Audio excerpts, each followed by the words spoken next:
আমার নবী আপনার নবী সাল্লাল্লাহু আলাইহি ওয়াসাল্লাম বলেন, ও আমার সাহাবারা তোমরা শুনো শুনো, দুনিয়ার মধ্যে তোমরা যখন চলাফেরা করবে, যখন তোমরা দেখবা জান্নাতের বাগান, ওই জান্নাতের বাগানের মধ্যে তোমরা বসে যাইবা। আল্লাহর নবীর সাহাবীরা উল্টা প্রশ্ন করলেন, ইয়া রাসূলুল্লাহ, ইয়া হাবিবাল্লাহ, নবী গো, আমরা তো জানি মৃত্যুর পরে যদি কোনো বান্দা আল্লাহর গোলামি করে আল্লাহর সন্তুষ্টি অর্জন করে মরতে পারে, কবরে যেতে পারে। ওগো নবী, আমরা তো জানি মৃত্যুর পরে বান্দা যদি নেক আমল করতে পারে তাহলেই কেবলমাত্র সে জান্নাতে প্রবেশ করবে। আপনি যে বলতেছেন দুনিয়ার মধ্যে জান্নাতের বাগান, ওগো আল্লাহর নবী, আমরা বুঝি নাই দুনিয়াতে আবার জান্নাতের বাগান কোনগুলা? আমার নবী আপনার নবী সাল্লাল্লাহু আলাইহি ওয়াসাল্লাম বলেন, ও আমার উম্মতেরা রে, ও আমার সাহাবারা, তোমরা শুনো শুনো, দুনিয়ার জমিনে দেখবা এমন অনেক জায়গার মধ্যে আমার আল্লাহ রাব্বুল আলামিনের কুরআনের আলোচনা হয়, আমি রাসূলের হাদিসের আলোচনা হয়। ও আমার সাহাবারা রে, যদিও তোমাদের দৃষ্টিকোণ থেকে এই মজলিসটা সাধারণ একটা মাহফিল, একটা কুরআনের আলোচনা, যদিও তোমাদের চোখে এটা একটা সাধারণ হাদিসের আলোচনার সভা, কিন্তু আমার আল্লাহ রাব্বুল আলামিন ওই জায়গাটাকে জান্নাতের বাগান হিসাবে ঘোষণা দিয়েছেন। সুবহানাল্লাহ। এই জন্য যারা এখনো এদিক সেদিক ঘোরাফেরা করছেন, আমি সকলকে বিনীতভাবে অনুরোধ করছি, ভাই চলে আসেন, হাদিসের আলোচনা হচ্ছে, কুরআনের আলোচনা হচ্ছে। এমনও হতে পারে আজকের এই মাহফিলকে উসিলা করে আল্লাহ পাক আমাদের গুনাহগুলো মাফ করতে পারে। কথা বলেন ঠিক কিনা? এই জন্য চলে আসেন, বাড়িতে আর অযথা সময় নষ্ট কইরেন না। যাই হোক, আমি আমার আলোচনার মধ্যে চলে যাই। আল্লাহ পাক রব্বুল আলামিন আমাদেরকে কেবলমাত্রই তার গোলামির জন্য, তার দাসত্ব করার জন্য এই দুনিয়াতে সৃষ্টি করেছেন। কথা বলেন ঠিক কিনা? আল্লাহ পাক রব্বুল আলামিন কোরআনুল কারীমের মধ্যে আমার আল্লাহ রব্বুল আলামিন খুব সুন্দর করে বলেছেন, ওমা খলাকতুল জিন্না ওয়াল ইনসা ইল্লা লিয়াবুদুন। আল্লাহু আকবার। আল্লাহ পাক রব্বুল আলামিন বলেন, আমি মানুষ এবং জিন জাতিকে এই দুনিয়ার মধ্যে কেবলমাত্রই শুধুমাত্রই আমি আল্লাহ পাকের গোলামির জন্য আমি আল্লাহ সৃষ্টি করেছি। সুবহানাল্লাহ। আল্লাহ পাকের গোলামির জন্য আল্লাহ পাক মানুষ এবং জিন জাতিকে এই দুনিয়ার মধ্যে প্রেরণ করেছেন। আমরা যখন রূহের জগতের মধ্যে ছিলাম, আমার আল্লাহ পাক রব্বুল আলামিন সমস্ত রূহগুলাকে, আপনার রূহ আমার রূহ, গোটা বিশ্বের সমস্ত রূহগুলাকে আমার আল্লাহ পাক রব্বুল আলামিন একত্রিত করে আল্লাহ পাক প্রশ্ন করেছিলেন, আলাস্তু বিরব্বিকুম, আমি কি তোমাদের রব নয়? ওই মজলিসে আপনিও ছিলেন, আমিও ছিলাম, আমরা সবাই ছিলাম। তখন আমরা উত্তর দিয়েছিলাম, ক্বালু বালা, অবশ্যই অবশ্যই আপনি আমাদের মালিক, আপনি আমাদের আল্লাহ। সুবহানাল্লাহ। রূহের জগতের মধ্যে আমার আল্লাহ রব্বুল আলামিন যখন আমাদেরকে প্রশ্ন করেছিল, আলাস্তু বিরব্বিকুম, আমি কি তোমাদের রব নই? ও টিকুরিয়া গ্রামের মুরব্বী বাবারা, যুবক ভাইয়েরা, পর্দার আড়ালের মা বোনরা গো, আমরা ওই দিন উত্তর দিয়েছিলাম, ক্বালু বালা, অবশ্যই অবশ্যই আপনি আমাদের মালিক, আপনি আমাদের প্রতিপালক, আপনি আমাদের আল্লাহ, আপনি ছাড়া আর কোনো মাবুদ নাই। আল্লাহু আকবার। আল্লাহর প্রশ্নের জবাবে আমরা বলেছিলাম, অবশ্যই ক্বালু বালা, আপনি আমাদের রব, আপনি ছাড়া আর কোনো মালিক নাই। আল্লাহ তাআলা তখন বলছেন যে ঠিক আছে বান্দা, আমি আল্লাহকে তো এই রুহের জগতের মধ্যে স্বীকার করেছো, এবার যাও দুনিয়াতে যাও। আমি আল্লাহ তোমাদেরকে অল্প সময় হায়াত দিয়ে এই দুনিয়ার মধ্যে আমি আল্লাহ তোমাদেরকে পাঠিয়ে দিলাম, এবার যাও এই রুহের জগতের মধ্যে যে আমি আল্লাহকে রব বলে ঘোষণা দিয়েছো এটার প্রমাণ দুনিয়াতে গিয়ে দিয়ে আসো। আল্লাহু আকবার। আল্লাহ পাক বলেন বান্দা যাও, এবার দুনিয়াতে যাও। দুনিয়াতে গিয়ে যদি আমি আল্লাহর প্রত্যেকটি হুকুম আহকাম যদি বান্দা তুমি মানতে পারো, তাহলেই কেবলমাত্র বোঝা যাবে যে আমি আল্লাহকে তোমরা মনে প্রাণে রব মেনেছো। আর না হয় দুনিয়াতে আমি আল্লাহ তো অল্প সময় দিয়ে পাঠিয়েছি, এমন একদিন আসবে আবার আমার কাছে ফিরে আসতে হবে। কথা বলেন ঠিক কিনা? আল্লাহ পাক রব্বুল আলামিন আমাদেরকে এই দুনিয়ার মধ্যে অল্প সময়ের জন্য প্রেরণ করেছেন। একটা সময় নির্ধারণ করে আমার আল্লাহ পাক রব্বুল আলামিন আমাদেরকে পাঠাইছেন। আমরা কেউ এই দুনিয়ার মধ্যে বেঁচে থাকবো না, একদিন আমাদের সবাইকে এই দুনিয়া থেকে চলে যেতে হবে। কথা বলেন ঠিক কিনা? আল্লাহ রব্বুল আলামিন কুরআনুল কারীমের মধ্যে বলেন কুল্লু নাফসিন যায়িকাতুল মাউত। আল্লাহু আকবার। আল্লাহ রাব্বুল আলামিন বলেন প্রত্যেকটা প্রাণী মৃত্যুর স্বাদ গ্রহণ করতে হবে। এমন কোনো প্রাণী থাকবে না, এমন কোনো প্রাণী নাই যেই প্রাণীটা মৃত্যুবরণ করতে পারবে না। প্রত্যেকটা প্রাণীকে একদিন মৃত্যুবরণ করতে হবে। আল্লাহু আকবার। প্রত্যেকটা প্রাণী মৃত্যুর স্বাদ গ্রহণ করতে হবে, কেউ বাঁচতে পারবো না। আপনি সুখে থাকেন কিংবা দুঃখে থাকেন, আপনাকে মরতে হবে। প্রত্যেকটা প্রাণীকেই মৃত্যুর স্বাদ গ্রহণ করতে হবে। আল্লাহ রাব্বুল আলামিন বলছে বান্দা তোমার জীবনে যদি তুমি কোনোদিন সুখের দেখা নাও পাও, তারপরও তোমাকে মৃত্যুবরণ করতে হবে। আল্লাহ পাক বলছে বান্দা তোমার জীবনে যদি তুমি কোনোদিন দুঃখর দেখা নাও পাও, তারপরেও তোমাকে মরতে হবে। আমরা কেউ এই দুনিয়াতে থাকবো না। কথা বলেন ঠিক কিনা? দেখেন দাদা গেল, বাবা গেল, একদিন আমাকেও এই দুনিয়া থেকে চলে যেতে হবে। আমরা কেউ এই দুনিয়াতে থাকবো না। কথা বলেন ঠিক কিনা?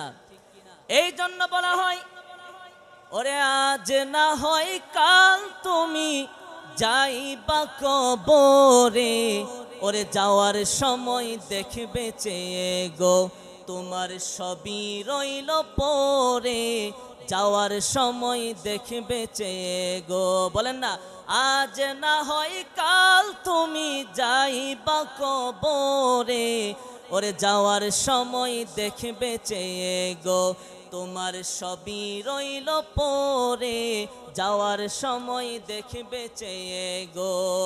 ওরে দাদা গেল, বাবা গেল, কেউ এলো না ফিরে, সবারই যাইতে হবে রে। কথা বলেন ঠিক কিনা? দাদা গেল, বাবা গেল, কেউ এলো না ফিরে, সবারই যাইতে হবে গো ওই যে অন্ধকার কবরে, সবারই যাইতে হবে রে। আজ না হয় কাল তুমি যাইবা কবরে, যাওয়ার সময় দেখবে চেয়ে গো তোমার সবই রইল পরে, যাওয়ার সময় দেখবে চেয়ে গো একদিন আমি আপনি সব কিছু ছেড়ে ওই অন্ধকার কবরে যেতে হবে। কথা বলেন ঠিক কিনা? ও টিকুরিয়া গ্রামের পর্দার আড়ালে আমার যে মা বোনরা শুনছেন, ও আমার মারা গো, একদিন আপনি এই গ্রামের মধ্যে নববধূ সেজে আপনাকে বেনারসি শাড়ি পরায়া আপনাকে সুন্দর করে সাজিয়ে গুছিয়ে এই গ্রামের মধ্যে নববধূ হিসাবে আনা হয়েছে। মাগো মা, ও আমার আম্মা জানরা, মনে রাখবেন আপনি কিন্তু এই গ্রামের চিরবাসিন্দা নয়। একদিন আপনাকে আবারও গোসল করানো হবে, আপনাকে আবারও সাজিয়ে দেওয়া হবে, কিন্তু ওই দিনের গোসলটা আপনাকে বরই পাতার গরম জল দিয়ে আপনাকে গোসল করানো হবে। ওই দিন আপনাকে মাগো ওই বেনারসি রঙিন শাড়ি আর পরানো হবে না, আপনাকে নববধূ হিসাবে সাজানো হবে না, মার্কিনের সাদা কাফন পরায়া আপনাকে চিরতরে বিদায় দেয়া হবে। আজকে আমার যে মা বোনরা শুনছেন পর্দার আড়াল থেকে, মাগোমা কার জন্য আজকে আপনি নামাজ ছাড়তেছেন, কার জন্য পর্দা পুশিদা আজকে মানতেছেন না, কার জন্য আমার আল্লাহকে ভুলে গিয়েছেন, কার জন্য আমার রাসূলকে ভুলে গিয়েছেন। একদিন তো এই গ্রাম থেকে আপনাকেও চলে যেতে হবে, আমাদের সবাইকে এই গ্রাম থেকে চলে যেতে হবে। এই জন্য আল্লাহ পাক রব্বুল আলামিন বলেন, কুল্লু নাফসিন যায়িকাতুল মাউত, প্রত্যেকটা প্রাণী মৃত্যুর স্বাদ গ্রহণ করতে হবে। কিন্তু বান্দা, আমার আল্লাহ পাক বলেন, বান্দারে মৃত্যু তো অবশ্যই অবশ্যই আসবে, কিন্তু কখন তুমি মরবা একমাত্র আমি আল্লাহ ছাড়া কেউ জানে না। কথা বলেন ঠিক কিনা? আমার আল্লাহ পাক রব্বুল আলামিন কুরআনুল কারীমের মধ্যে বলেন, ইদা জাআ আজালুহুম লা ইস্তাখিরুনা সাআতাও ওয়ালা ইস্তাকদিমুন। বান্দা মরবা তো অবশ্যই, কিন্তু বান্দা কখন তুমি মরবা এটা একমাত্র আমি আল্লাহ ছাড়া পৃথিবীর কেউ জানে না। কথা বলেন ঠিক কিনা?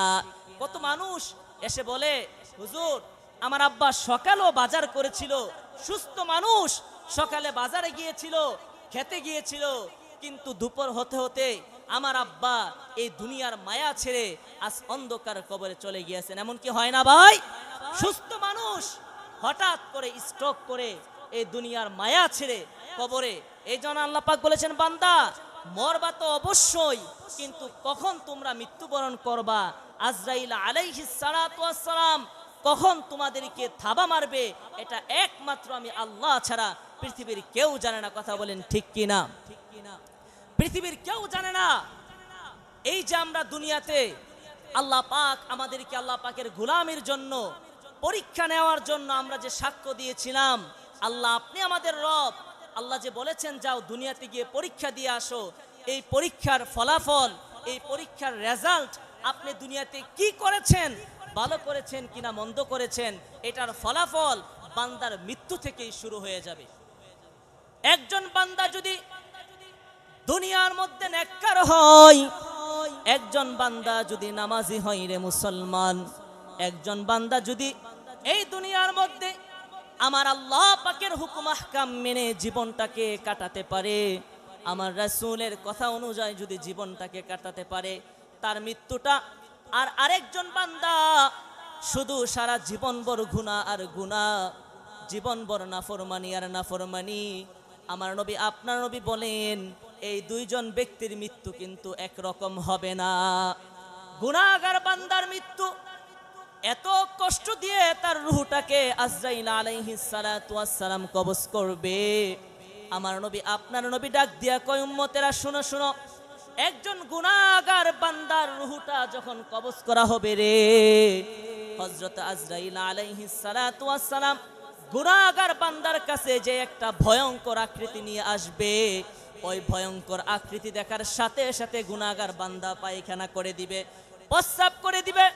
দেখবেন এমন মানুষ অনেক আছে, একটা মানুষ মৃত্যুবরণ করলো, মৃত্যুবরণ করার পরে তাকে যখন গ্রামের মানুষ, সমাজের মানুষ তার লাশটা যখন ধোয়াতে যায়, গোসল করাতে যায়, এলাকার মানুষরা দেখে ওই বান্দা তার কাপড়ের মধ্যে পায়খানা করে দিয়েছে, প্রস্রাব করে দিয়েছে।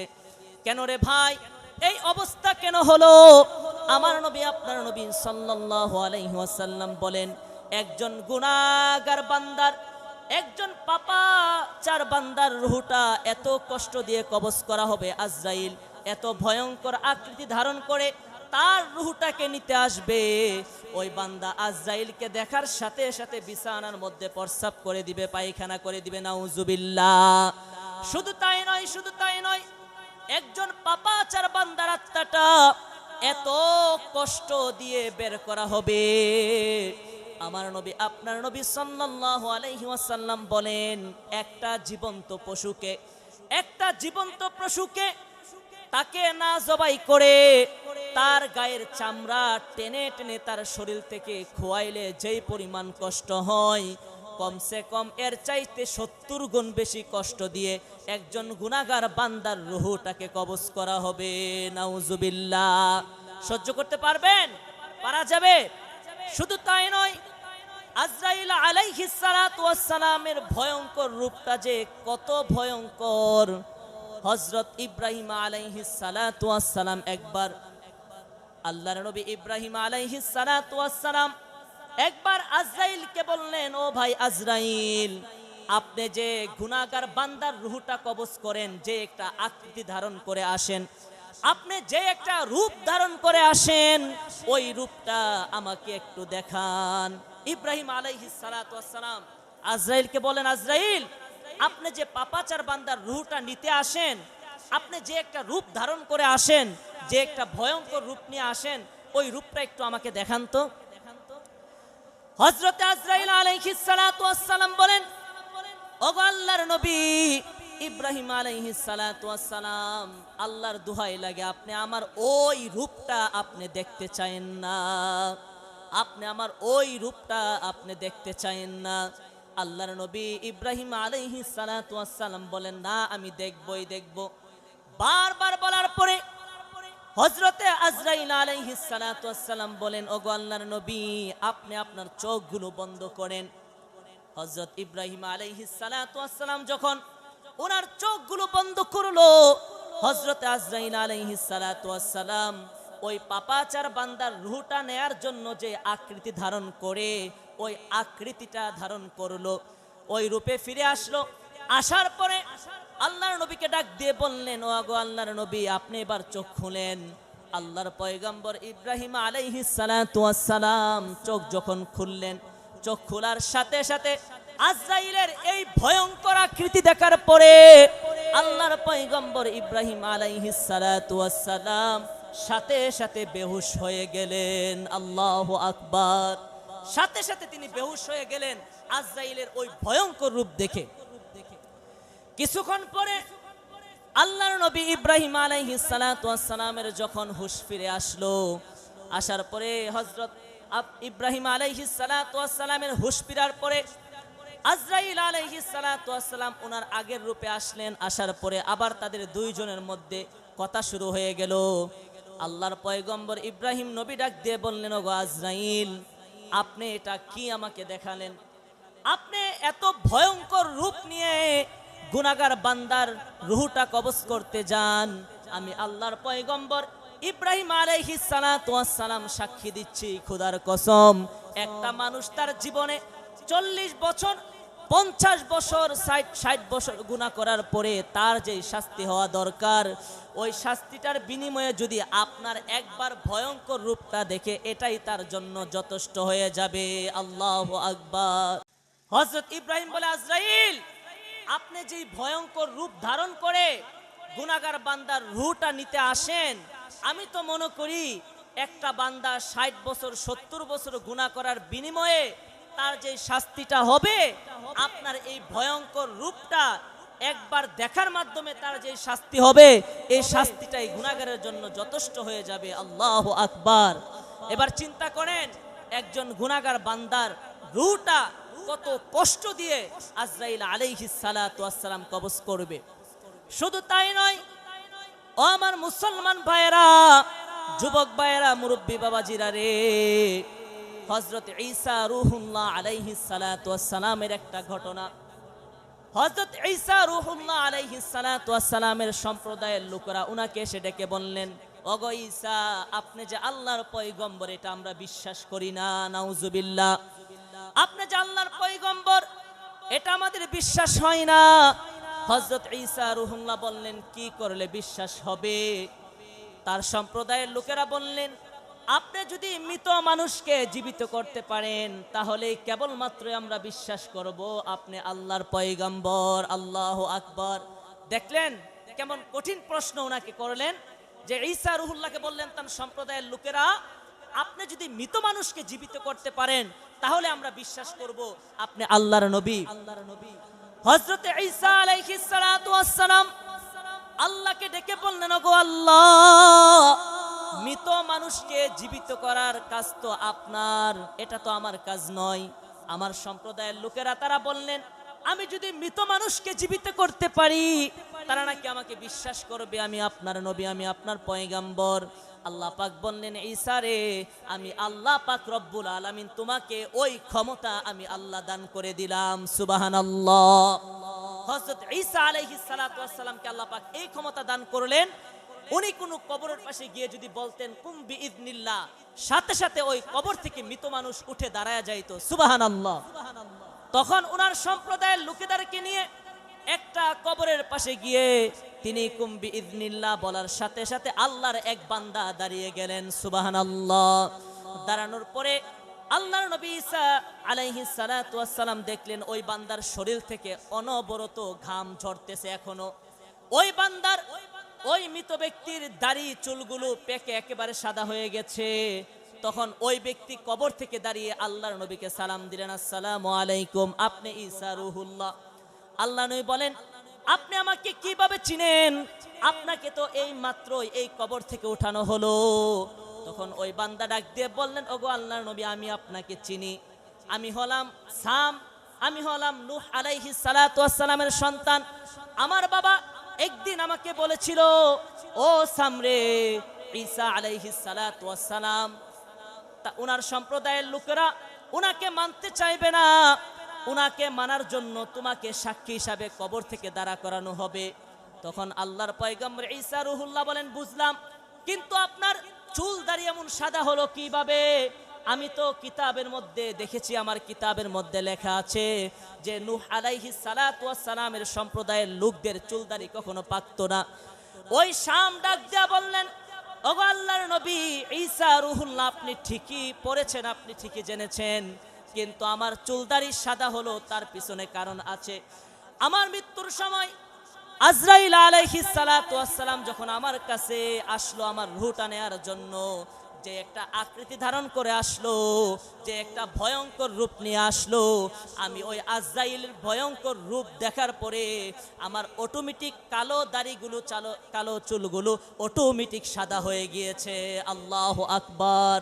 যে এখনো আমার শরীর থেকে ঘাম ঝরতেছে ওই আজরাইল আলাইহিস সালাতু ওয়াস সালামের ভয়ঙ্কর রূপটা দেখার পরে। আল্লাহু আকবার। যাই হোক, আমি আলোচনা এখানেই সমাপ্ত করতেছি, যেহেতু মেহমান, আমাদের মেহমানগণ চলে আসছেন, একে একে চলে আসতেছেন। আল্লাহ পাক রব্বুল আলামিন আমাদের সবাইকে এই আলোচনাগুলা বুঝে শুনে আমল করার তৌফিক দান করুন। আমরা বলি আল্লাহুম্মা আমিন।